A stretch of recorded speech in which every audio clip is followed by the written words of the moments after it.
Capital One will allow you to have only 2 of its personal credit cards open at once. There's a limit of 2 starter cards and there's a limit of 5 prime cards. There is no predefined number of Capital One cards you can have at a time. So what's the actual number of how many Capital One credit cards you can have? With all these mixed data points out there, I really have no idea. All I can say for sure is that I currently have 3 Capital One cards: the Spark no annual fee cashback card, the Venture X, and the Venture, so 2 personal and 1 business. For years, the hard rule, or maybe soft rule, or perhaps total myth that has been perpetuated for so long has been that you can have at most 2 Capital One personal credit cards open at one time, so not counting business and not counting co-branded cards that Capital One issues on behalf of other retailers. Well, I've got my 2 personal cards right here and I'm going for my 3rd, so if I get approved, then we'll be able to debunk this completely, or if I get denied for this reason, then we'll be able to confirm it. Unless I get denied for a different reason and I don't have a chance to actually vet this rule, so we'll still see. First order of business is I'm going to call the number on the back of my Capital One Venture X card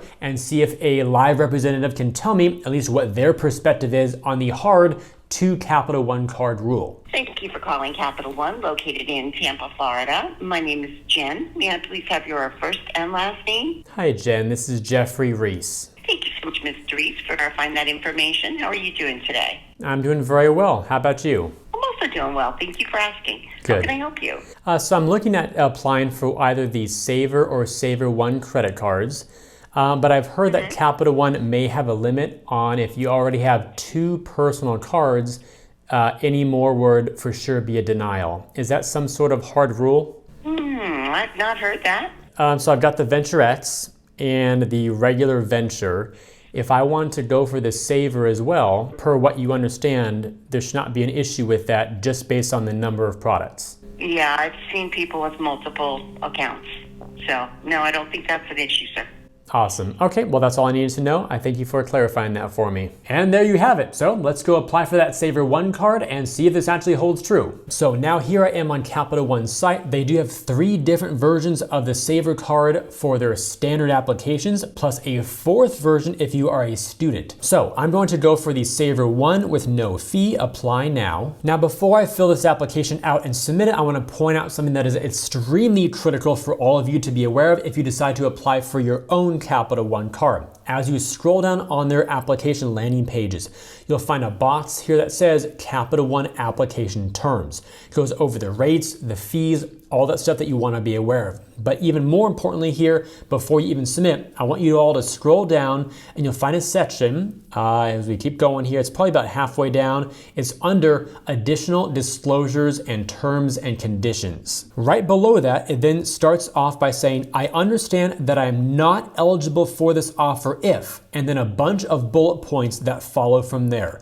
So look at all of these and make sure that you are in compliance with them. Otherwise, if you're not, then you probably will be automatically denied and you'll know exactly why. So for example here, a couple that are really, really good to know. You're not eligible if you've applied for a Capital One credit card 2 or more times in the last 30 days.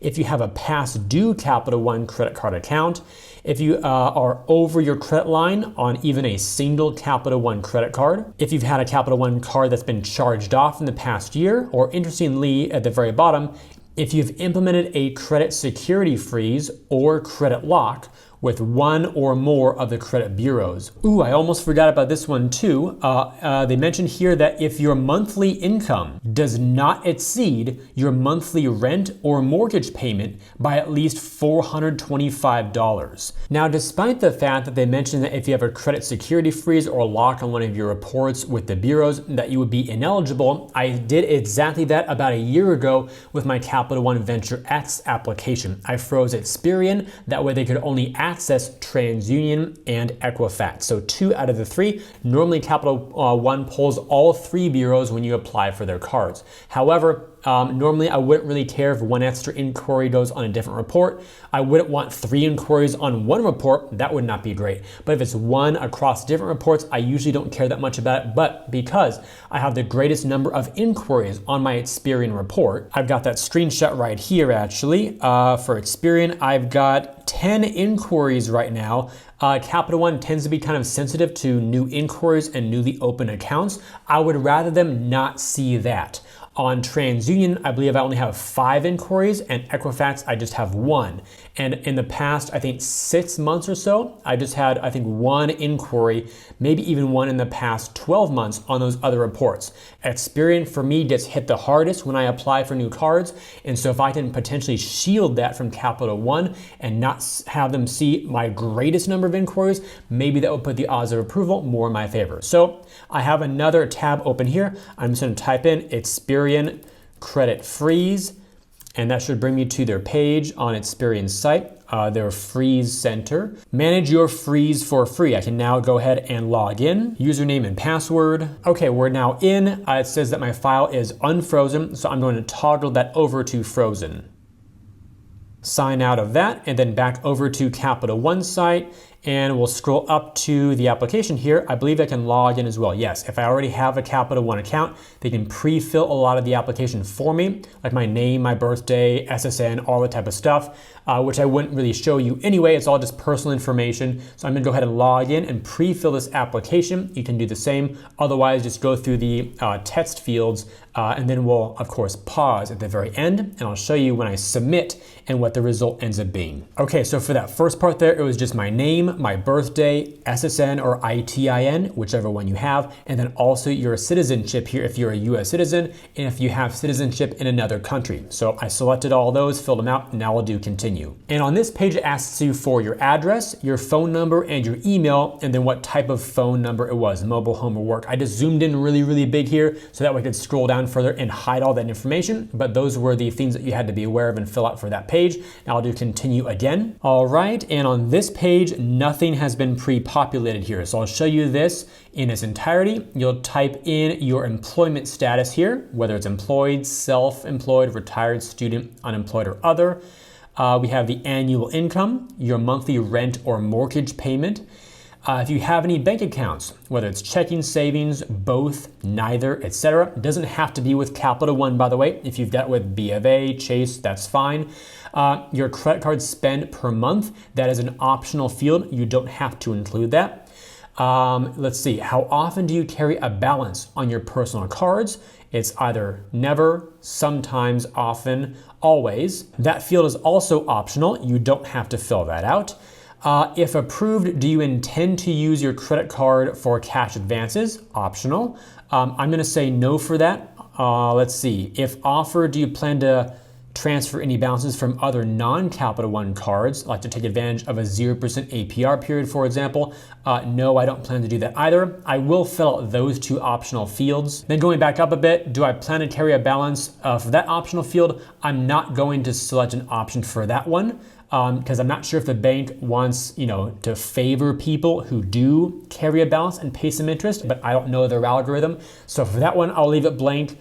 Do you have any bank accounts? Yes, I will fill that out. I think it's required anyway. Checking and savings.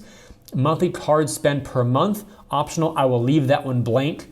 And then these ones here for your income, mortgage, rent, employment status, those are all required. So I'll fill those out and then be right back. Okay, got those fields done. Now let's do the continue button again. Here we've got the opportunity to add additional card holders, in other words, authorized users if you want to do so during the application process. I will go ahead and skip that and just say continue. And then you're brought to the final page here to review all of your information to make sure it's right, no typos anywhere. Definitely review it. So I'm gonna go through this stuff here and then we'll go down to the bottom and click on the submit button and see what happens. Proofreading session complete, everything checked out just fine. And I found this kind of interesting here at the very bottom. It says if you don't qualify, they may consider you for other cards. But what is most captivating is it says you'll be able to accept or decline our offer. I'm not sure what that means. It's the first time I've seen this with Capital One, although my last Capital One application was about a year ago. So like December 2021. So maybe it's a new thing. Perhaps it functions now like the Apple Card, where if I get approved, they'll show me the offer, I can accept it, then they'll pull my credit. Or if I decline, then there will be no hard pull. That's my hope in terms of how this will function, but I can't guarantee that until we click continue and actually see what happens. So continue. What is this? Additional information. Oh, so that wasn't the final submit button. Okay. Paperless statements, yes, I will agree to that if I get approved. Communications, English fine. Important disclosures, again, senior rates and fees one more time. Okay, we've saw that before.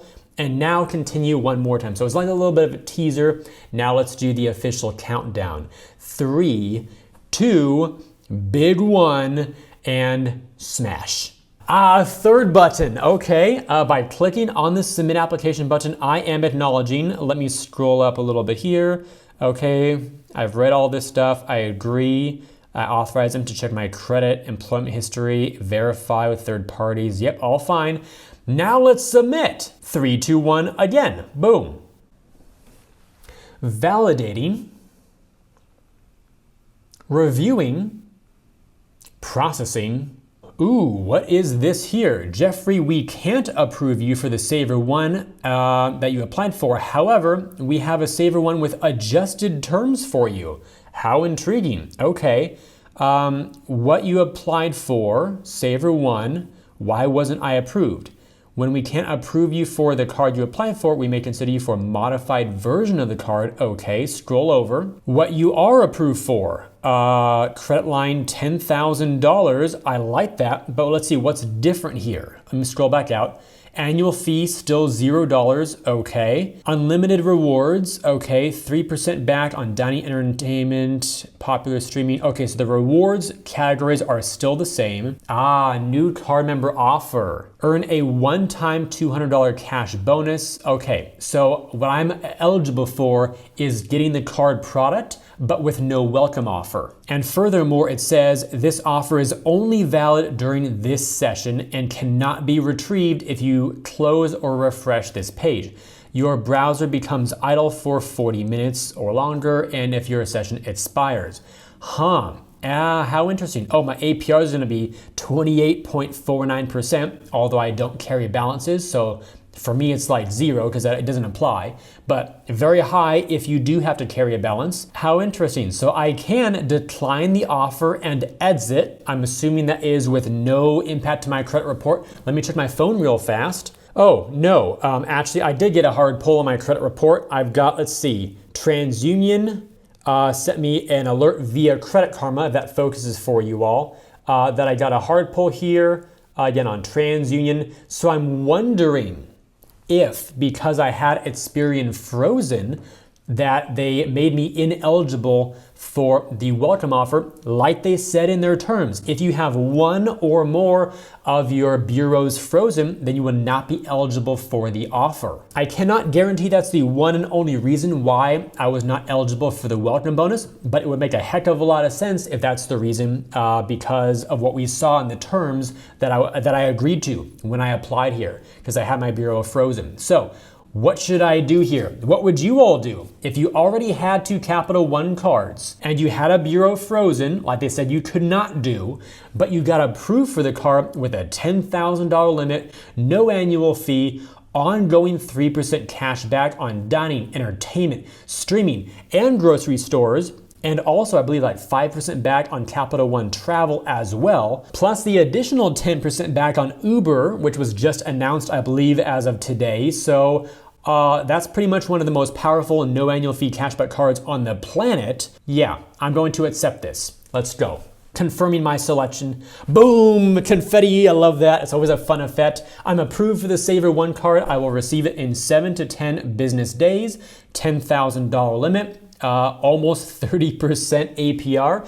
Hey, we're in the times of high inflation right now and crazy rates, so it is what it is. Moving further down the page, my new card is already linked to my online account. That's pretty sweet. And upon logging in, there is the card right there. This is actually a screenshot that I have open. I took a screenshot that way I could easily blur out the account numbers way faster than editing the video and adding blur effects. So anyway, there's the Saver 1 approved. All my checking and savings accounts with Capital One, I do have a pretty extensive relationship with them. And then as we move down further, you still see the Capital One Venture X and the Venture card. And if the screenshot showed more, I also have my Spark Business card. This is the no fee version as well. That earns 1.5% cash back. So 1 business card and 3 personal Capital One cards. I think we just debunked the 2 personal credit card limit with Capital One. And with all that said, if you enjoyed enjoyed today's video and believe it could benefit other people, then please help me get it in front of them by liking this video, subscribing to the channel, and turning on those notifications. Also, check out the links down below in the description to earn some more cash back when you shop online through Rakuten, to get some free stocks from Webull when you open a new account and make a deposit of any amount, and to view my site with some great credit card offers that I've organized into different categories to help you find the cards that you like best. I thank you all for watching today's video. I hope it brought you some great value. I look forward to seeing you in future videos, and while you're waiting on my next upload, always remember that you are great.